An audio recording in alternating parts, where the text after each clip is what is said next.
People Pathwari की कहानी। एक गुजरी थी। उसने अपनी बहू से कहा कि तू दूध दही बेच आ। तो वह दूध दही बेचने गई। कार्तिक का महीना था। वहाँ पर सब औरतें पीपल सींचने आती थी, तो वह भी बैठ गई और औरतों से पूछने लगी कि तुम क्या कर रही हो। तो औरतें बोली कि हम तो पीपल पथवारी सींच रहे हैं। तो उसने पूछा इससे क्या होता है। औरतें ने जवाब दिया कि इसके करने से अन्न धन मिलता है, वर्षों का बिछुड़ा हुआ पति मिलता है। तो उस गुजरी ने कहा कि तुम तो पानी से सींच रही हो, मैं दूध दही से सींचूंगी। और बेचने के दूध दही से पथवारी सींचती। उसकी सास रोज कहती कि तू दूध दही बेचकर पैसे ला कर दे।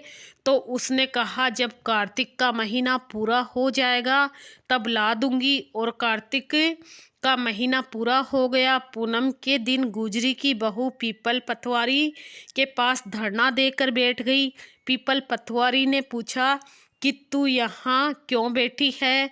उसने कहा मेरी सास दूध दही के पैसे मांगेगी।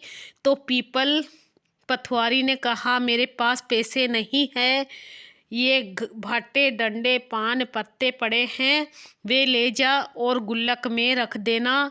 जब सास ने पूछा पैसे लाई है, तो गुजरी ने कहा मैंने पैसे गुल्लक में रखे हैं। तब सास ने गुल्लक खोल कर देखा तो सास देखती रह गई। उसमें हीरे मोती जगमगा रहे थे। पत्तों का धन हो गया। सास बोली कि बहू इतना पैसा कहाँ से लाई। तो बहू ने आकर देखा कि बहुत धन पड़ा है।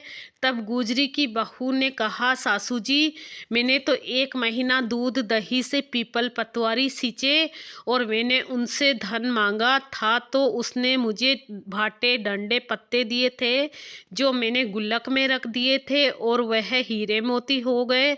तब सासू जी ने कहा कि अब की बार मैं भी पथवारी सींचूंगी। सासू दूध दही तो बेच आती और हांडी धोकर पीपल पथवारी में सींच आती और बहू से कहती कि तू मेरे से पैसे मांग। तो बहू ने कहा कि कभी बहू ने सास से हिसाब किताब मांगा है क्या।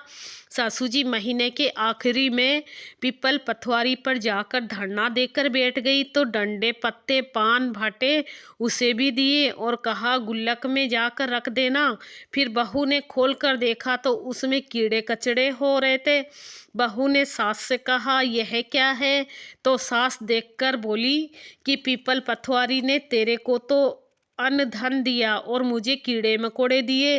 तब पीपल पथवारी बोले कि बहू तो निस्वार्थ भाव से सींचती थी और सासू जी धन की भूखी सींचती थी, इसलिए पीपल भगवान पथवारी माता जैसे बहू पर प्रसन्न हुए वैसे सब पर होना।